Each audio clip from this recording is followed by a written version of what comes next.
طيب لسه 6 شهور واكمل 40 سنه وما قدمتش خالص، ولا رحت قبل كده استنى 6 شهور دول واتجنب المحاكمه؟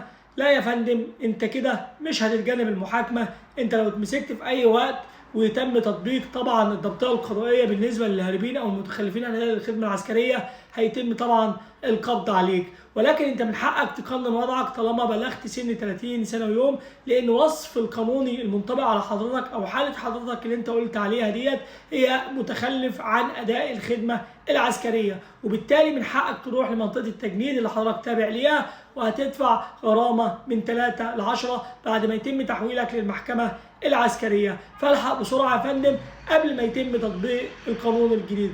ولو انت عايز ما تدفعش خالص يبقى لازم تبلغ من العمر 45 سنه ويوم علشان بتسقط الدعوه الجنائيه لجرائم التخلف